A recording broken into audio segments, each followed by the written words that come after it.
What? Mrs. Long stared at Long Chen in disbelief. Ah, Mom, don't get too emotional. What I'm saying is that Meng Qi and I just aren't suitable.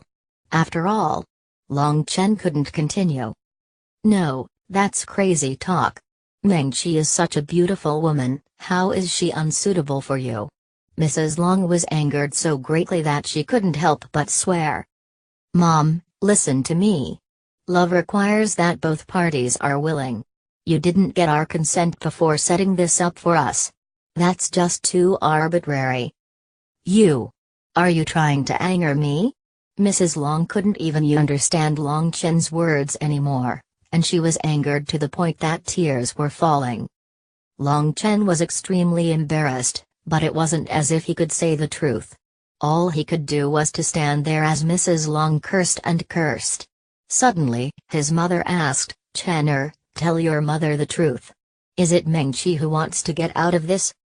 How could that be possible? Meng Qi is a good lady. It's just me. I feel that this is too sudden and I can't accept it, hastily replied Long Chen.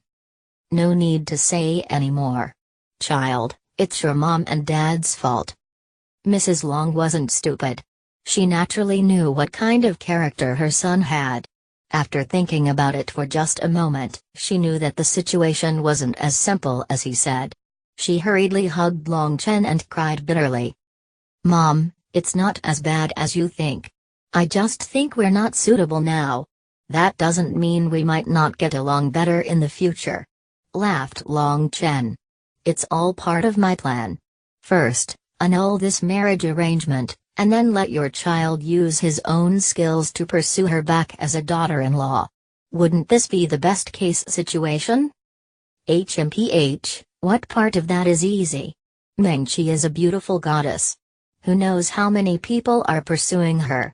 Without this marriage contract, when will you ever get your chance? She sighed and continued, but you're also right. This kind of thing can't be forced. Since it's your marriage and you're now old enough, you can decide for yourself. Thank you, Mom. Long Chen finally relaxed. Mrs. Long took out an old wooden case from under her bed, taking out a thin piece of paper from within it and handing it to Long Chen. This is your marriage contract. If you want to get out of it, just tear it apart. Receiving that thin piece of paper, Long Chen's heart ached. An absolutely heavenly beautiful woman was about to be lost in such a way. It really was lamentable. Chapter 12 A New Goal. Atop Sunset Mountain, the sun was just beginning to